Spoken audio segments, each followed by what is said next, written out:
जो इन चारों फीचर्स को फॉलो करते हैं, जैसे यूएसए, भारत। लोकप्रिय नेता भी तानाशाह हो सकते facing an attack on the basic structure of Indian democracy. Hello दोस्तों, स्वागत है आपका इस नए वीडियो में। जैसा कि आपको पता होगा, मार्च 2023 में एलडीआई लिबरल डेमोक्रेसी इंडेक्स जारी किया गया था।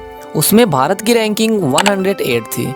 लेकिन यह देखकर अजीब लगता है कि पाकिस्तान की रैंकिंग भारत से मात्र 2 रैंक पीछे है। इसलिए मुझे यह इंडेक्स कुछ डाउटफुल लगा। लेकिन हाल ही में एक पाकिस्तानी एंकर का वहां की गवर्नमेंट के प्रति मोहब्बत भरी लफ्जों में आलोचना देखने के बाद महसूस हुआ कि हो सकता है कई पैमाने पर वह हमसे पीछे हो, लेकिन लोकतांत्रिक होने के मामले में हमारे आसपास ही ठहरते हो। आज भारत चांद पर पहुंच गया तो भाई क्या हुआ? हम तो पहले ही आसमान पर हैं। हमारे मुल्क में महंगाई आसमान पर है, बिजली के बिल आसमान पर हैं, गैस की कीमतें आसमान पर हैं, पेट्रोल के रेट आसमान पर हैं, डीजल के निर्ख आसमान पर हैं, मिट्टी के तेल की कीमतें आसमान पर हैं, डॉलर आसमान पर है, हवाई जहाज के टिकट आसमान पर हैं, रेलवे और बसेस के किराए आसमान पर हैं, अशियाए खुरोनोश की कीमतें आसमान पर हैं, खाने के तेल की कीमतें आसमान पर हैं, आटा आसमान पर, चीनी के रेट आसमान पर, चावल के दाम आसमान पर, दाल की कीमतें आसमान पर, सब्जी की कीमतें आसमान पर, फल के दाम आसमान पर, बीफ और मटन की कीमतें आसमान पर, मुर्गी का गोश्त आसमान पर, दूध के रेट आसमान पर, चाय की पत्ती की कीमत भी आसमान। तो दोस्तों, इस वीडियो में हम जानेंगे दुनिया का सबसे बेस्ट डेमोक्रेटिक कंट्री भारत की रैंकिंग 108 क्यों है। लेकिन इससे पहले समझेंगे व्हाट इज डेमोक्रेसी, यानी लोकतंत्र क्या है और यह इतना जरूरी क्यों है। But you cannot kill democracy that easily. जहां लोकतंत्र के नाम पर बड़ी बड़ी बातें तो कही जाती हैं, लेकिन ज्यादातर मौकों पर इनका तथ्यों और सच्चाई से असल में कोई लेना देना होता ही नहीं। डेमोक्रेसी ग्रीक वर्ड डेमोक्रेसिया से आया है, जिसका अर्थ होता है लोगों का शासन। अब्राहम लिंकन की फेमस लाइन तो याद ही होगी, जनता का जनता के लिए जनता पर शासन ही लोकतंत्र कहलाता है।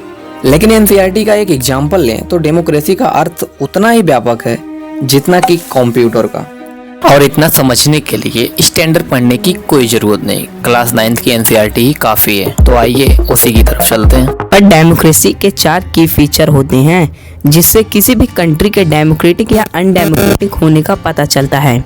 फर्स्ट की फीचर, सारे प्रमुख फैसले लोगों द्वारा चुनी गई सरकार ही करती है। सेकंड की फीचर, चुनाव लोगों को निरपक्ष अवसर और इनमें विकल्प उपलब्ध कराता है कि वह चाहे तो मौजूदा सरकार को बदल सकते हैं। थर्ड की फीचर ऑफ डेमोक्रेसी, चुनाव का विकल्प और अवसर सभी लोगों को समान रूप से उपलब्ध। फोर्थ की फीचर ऑफ डेमोक्रेसी, सरकार को संविधान के तय नियम एवं कानून और नागरिकता अधिकारों के दायरे में काम करना चाहिए। आइए देखते हैं इन चारों की फीचर के बेस पर कौन कौन सी कंट्री डेमोक्रेटिक है और अनडेमोक्रेटिक। जैसे फर्स्ट की फीचर, सारे प्रमुख फैसले लोगों द्वारा चुनी गई सरकार ही करती है। एग्जाम्पल, म्यांमार में सारे प्रमुख फैसले मिलिट्री द्वारा चुनी गई सरकार ही करती है, ना कि लोगों के द्वारा चुनी गई सरकार। ये एक अनडेमोक्रेटिक कंट्री है, डेमोक्रेटिक नहीं, और यहाँ आर्मी रूल ही फॉलो होते हैं। सेकंड की फीचर, चुनाव लोगों को निष्पक्ष अवसर और इतने विकल्प उपलब्ध कराती है कि वह चाहे तो मौजूदा सरकार को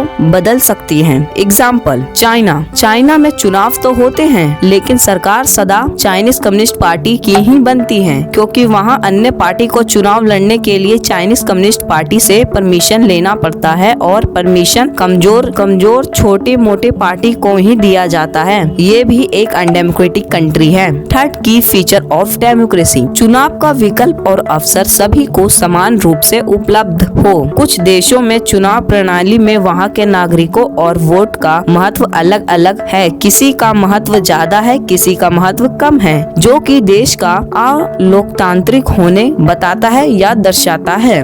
फोर्थ और सबसे इम्पोर्टेंट की फीचर ऑफ डेमोक्रेसी, संवैधानिक कानून के दायरे में काम करना, यानी एक लोकतांत्रिक देश के नागरिक, मीडिया, न्यायपालिका आदि बिल्कुल स्वतंत्र संवैधानिक नियम पर काम करने चाहिए, ना कि गवर्नमेंट के दबाव में। यही एक फीचर है जो किसी भी देश के लिबरल डेमोक्रेसी इंडेक्स की रैंकिंग डिसाइड करने में अहम रोल अदा करता है। इसे समझने के लिए मैं आपको ले जाना चाहूँगा सीधे एनसीईआरटी क्लास 9 के democratic politics book chapter number 1 page number 8 पर।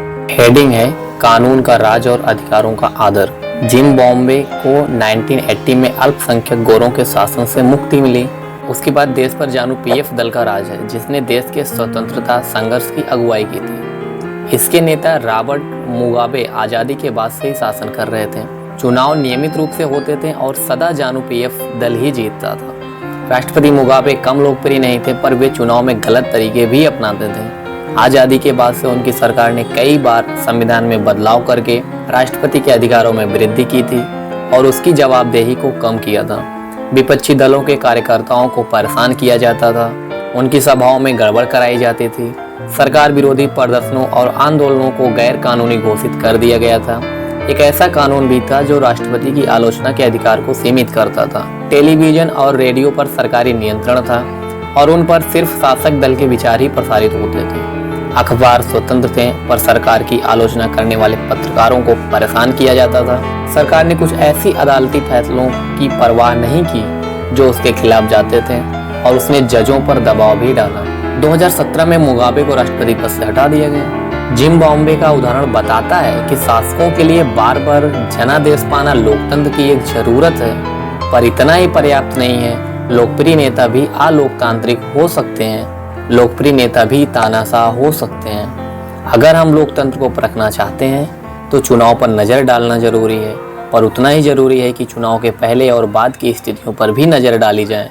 आप समझ गए होंगे किसी भी कंट्री का लिबरल डेमोक्रेसी इंडेक्स लो क्यों होती है, और यदि ना समझ में आया तो एक बार फिर से इस ऑडियो को सुन सकते हैं, या फिर चाहे तो क्लास 9 की एनसीईआरटी का यह चैप्टर भी पढ़ सकते हैं।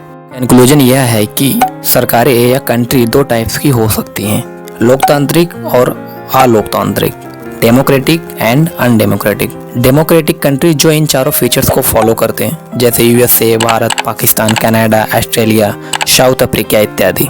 अनडेमोक्रेटिक कंट्री जो इन चारों फीचर्स को फॉलो नहीं करते हैं, जैसे Myanmar, China, Saudi Arabia, North Korea etc. इससे हमें यह भी समझ आता है कि अनडेमोक्रेटिक गवर्नमेंट 3 टाइप्स की हो सकती हैं। फर्स्ट, मिलिट्री कॉर्प्स, आर्मी का शासन, जैसे म्यांमार। सेकंड, मोनार्की यानी राजतंत्र, जैसे UAE, Saudi Arabia. Third, dictatorship, तानाशाही, यानी एक व्यक्ति या छोटा समूह असीमित शक्ति के साथ शासन कर सकता है, जैसे हिटलर के अधीन Nazi Germany. Argument against democracy, disadvantage of democracy. लोकतंत्र के खिलाफ कुछ तर्क जो हम अक्सर सुनते हैं। लोकतंत्र में नेता बदलते रहते हैं, जिससे अनिश्चितता पैदा होती है। लोकतांत्रिक व्यवस्था में इतने सारे लोगों से बहस और चर्चा करनी पड़ती है कि हर फैसले में देरी होती है। चुनाव में बहुत ज्यादा पैसे खर्च होते हैं, इससे भ्रष्टाचार होता है। इन सब के बावजूद लोकतंत्र के पक्ष में ज्यादा तर्क होते हैं, क्योंकि इसमें सरकार किसी भी अन्य गवर्नमेंट को अपेक्षा अधिक जवाबदेही होती है। दोस्तों, पॉलिटिक्स से रिलेटेड यह मेरा पहला वीडियो है, इसलिए प्लीज़ कमेंट कीजिए नेक्स्ट वीडियो पॉलिटिक्स से रिलेटेड किस टाइप का होना चाहिए। और हाँ, वीडियो अच्छा लगा हो तो यार लाइक और कीजिएगा, शेयर कीजिएगा। Thank you.